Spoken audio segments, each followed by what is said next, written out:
Hello everyone, welcome back to my new daily vlog. আজকে সকালে ঘুম থেকে উঠে দেখি বাইরে ঝুম বৃষ্টি।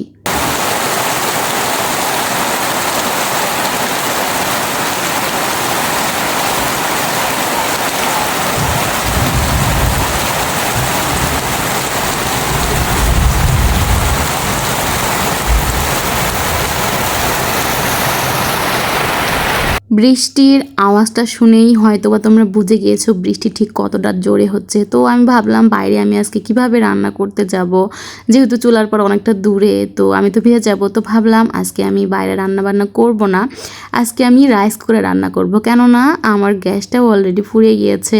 এখন আমি কি করব ভেবে পাচ্ছিলাম না। তো তারপরে মাংসটা ভিজিয়ে দিই। এই তো দেখো আমি আজকে রাইস করে রান্না করব। আচ্ছা, তোমরা কি কখনো আমার মতো এরকম বিপদে পড়ে রাইস করে রান্না করেছো? আমি কিন্তু এর আগে অনেকবার করেছি, আর রাইস কুকারের রান্নাও কিন্তু অনেক সুন্দর হয়। আসলে একেবারে চুলার মতো তো সম্ভব না, কিন্তু আসলে খাওয়া যায়, একেবারে খারাপ হয় না, ভালোই হয়। তো আমি কিন্তু এর আগে অনেকবার রান্না করেছি, তো কখনো তোমাদের সাথে শেয়ার করিনি। তো আজকে ভাবলাম তোমাদের সাথে একটু শেয়ার করি। তো এই তো আমি প্রথমে মাংস খুব ভালোভাবে হাত দিয়ে মাখিয়ে নিয়েছি, নিয়ে পরে আলুটাও দিয়ে দিয়েছি, কারণ মাংসের সাথে পরে যদি আলুটা দেওয়া হয় তাহলে দেখা যায় যে আলুটা একেবারে ফ্যাকাশে হয়ে থাকে আর খেতেও ভালো লাগে না।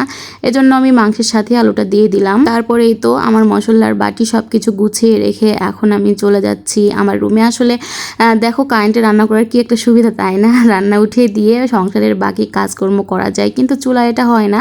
কিন্তু আমি কিন্তু সবসময় চুলায় রান্না করি, কারণ কারেন্টও আর এত ফুরানো যায় না, তাই না? যেহেতু আমি মধ্যবিত্ত ফ্যামিলির বউ, এই জন্য সব কিছু হিসাব করে চলতে হয়। তো আজকে বিপদে পড়েছি বিধায় কিন্তু আমি কারেন্টে রান্না করছি। আর এই যে দেখছো আমার হাতের মশারির ব্যাগটা, এটা কিন্তু আমি নিজের হাতে তৈরি করেছি।